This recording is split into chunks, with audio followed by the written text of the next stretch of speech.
فروخ رحمت اللہ علیہ صحابی نہیں ہیں، تابعی ہیں، اللہ کی راہ میں نکلے ترکستان کی طرف، بیوی حاملہ تھی، اور کہنے کہ تم تو جا رہے ہو، میں تو حاملہ ہوں، کہنے کہ تو اور جو تیرے پیٹ میں ہے اللہ کے سپرد، اور ان کو زاد راہ 30,000 درہم دے کر گئے کہ یہ تو اپنے پاس رکھ، بیٹا پیدا ہو تو اسے علم پڑھانا، میں زندہ رہا تو لوٹاؤں گا، مر گیا تو جنت میں ملاقات ہوگی۔ مدینہ سے یہ نکلا جوانی کے عالم میں، نہ چلا نہ 4 مہینے، نہ سال نہ 2 سال، 1 سال 2 سال 3 سال 4 سال 5 سال 6 سال 8 سال 9 سال 10 سال، صبح آئیں شامیں آئیں، موسم بدلے، بہار خزاں سے، خزاں بہار سے، دن رات سے، رات دن سے بدلا، گرمی سردی سے، سردی گرمی سے بدلی، یہاں تک کہ بڑھاپے نے آ کر دہلیز پہ دستک دینا شروع کی۔ رات کی سیاہی جیسے بالوں میں چاندی کے تار نظر آنے لگے، جوانی ڈھلتی گئی، 30 برس گزر گئے۔ فروخ کی بیوی کو دروازے پہ ٹکٹکی لگائے ہوئے، بیٹا ہوا، پروان چڑھا، عالم بنا، خامد کا کچھ پتا نہیں مر گیا کہ زندہ۔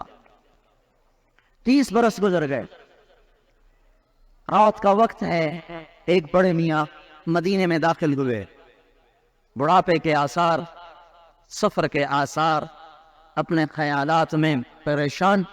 لوگوں نے دیکھا، زمانہ آنے جانے کا تھا، کسی نے توجہ نہیں دی، یہ کون شخص ہے؟ یہ وہ فروخ ہے جو 30 سال کی جوانی میں نکلا تھا اور 60 برس کے بڑھاپے کے ساتھ اب واپس آ رہا ہے۔ اب یہ پریشان آ رہے ہیں کہ پتہ نہیں بیوی مر گئی یا زندہ، ایک نسل بیچ میں سے اڑ گئی، کوئی پہچانے گا کہ نہیں پہچانے گا؟ انہی خیالات میں حیران و پریشان اپنے گھر کو پہچانا، اندر داخل ہوئے، گھوڑے کی، ساز کی اور ہتھیار کی ایک آواز دین، یہ وہ بیٹے ان کے نیچے سوئے ہوئے، اوپر چوبارے میں ماں سوئی ہوئی۔ تو انہوں نے دیکھا ایک بڑے میاں صحن میں گھوڑے سمیت، اور بے اجازت آنا تو بہت بڑا اخلاقی جرم ہے۔ وہ ایک دم اٹھے اور ان کو ایسے گریبان سے پکڑا، کہ بڑے میاں آپ کو خیال نہیں آیا مسلمان کے گھر میں بغیر اجازت کے داخل ہوتے ہوئے؟ ان کو جو جھنجھوڑا، وہ تو پہلے ہی گھبرا رہے تھے کہ پتہ نہیں میرا گھر ہے بک گیا کیا ہوا، تو وہ گھبرا گئے، کہنے کہ بیٹا معاف کرنا، میں سمجھے کہ میرا گھر ہے۔ باپ بیٹے کی انوکھی جنگ ہے جو زمین آسمان بھی حیران ہو کے دیکھ رہے ہیں، چاند بھی جھک جھک کے دیکھ رہا ہو، کہ میں سمجھا یہ میرا گھر ہے۔ تو ان کے بیٹے کو اور غصہ آیا، اچھا چوری اور زینہ زوری، ایک آئے بین کی اجازت، ایک کہتے ہو گھر میرا ہے، میں بھی آپ کو قاضی کے پاس لے چلتا۔ جب آوازیں بلند ہوئیں تو ماں کی آنکھ کھل گئی، اس نے کھڑکی کھولی تو خامد کا چہرہ یوں تھا، بیٹے کی پشت تھی، خامد کا چہرہ تھا۔ جب یوں کھڑکی کھولی، چاند کی چاندنی میں نظر پڑی تو ایک پل میں 30 برس کے دریچے کھل گئے، اور زمانے نے الٹی خلابازی کھائی، اور بوڑھے فروخ کے اندر جوان فروخ کو الوداع کہنے کا منظر سامنے آ گیا۔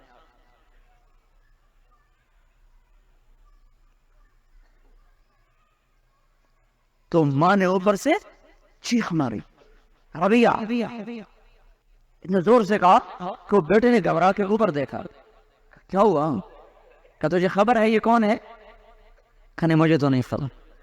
کہ یہی تو تیرا باپ ہے، اس کے لیے تیری ماں کی زندگی اسی دہلیز کو ٹک ٹکی باندھے دیکھتے دیکھتے دیکھتے گزر گئی۔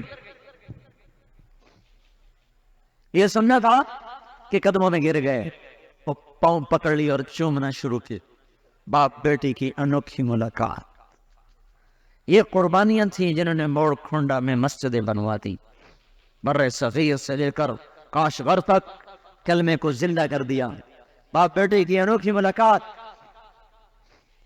خوشی کے آنسو، یہ دنیا بھی عجیب ہے، یہاں غم سے بھی آدمی روتے ہیں، خوشیوں سے بھی روتے ہیں، یہاں کی خوشی بھی رونا، یہاں کا غم بھی رونا، یہ بھی کوئی دنیا ہے جس سے جی لگائے؟ 30 برس کی داستان سنتے سناتے شب ڈھل گئی، اذان ہو گئی، بیوی نے کہا مسجد کو چلیے، کہیں گے ربیہ کہاں ہے؟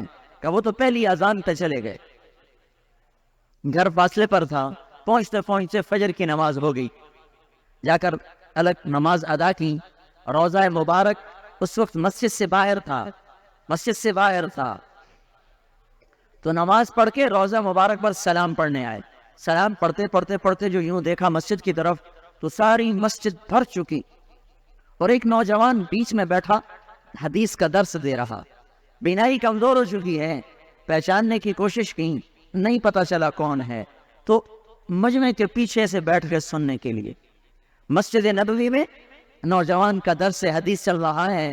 جب مجلس ختم ہوئی تو یہ برابر والے سے پوچھنے لگے بیٹا یہ کون ہے درس دینے والا؟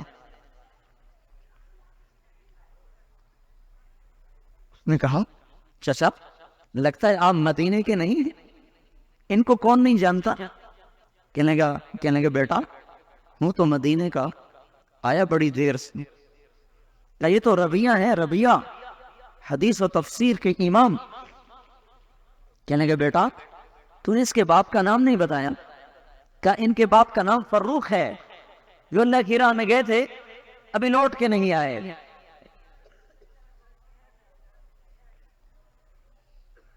کاش آپ اپنی تاریخ ہی کبھی اٹھا کے دیکھ لیں، ادھر تو جنگ اور نوائے وقت اور خبریں اخبار کے سوا اور کوئی فرصت نہیں، یا ڈائجسٹ پڑھ لیے یا سارے جہان کا جھوٹ اخباروں میں پڑھ لی، ننگی فحش تصویروں سے بھرے ہوئے اخبار یعنی ایمان کے جنازے نکال لیے۔ کاش اپنی تاریخ پڑھتے، پتہ چلتا کیسے کیسے گھر اجڑے، کیسے کیسے چراغ بجھے، کیسے کیسی تمناؤں کا خون ہوا، کیسے کیسے رانا جوان اپنی خواہشات کو سینوں میں بند کر کے قبروں میں سو گئے، اور تب جا کر یہ کلمہ توحید دنیا میں زندہ ہوا۔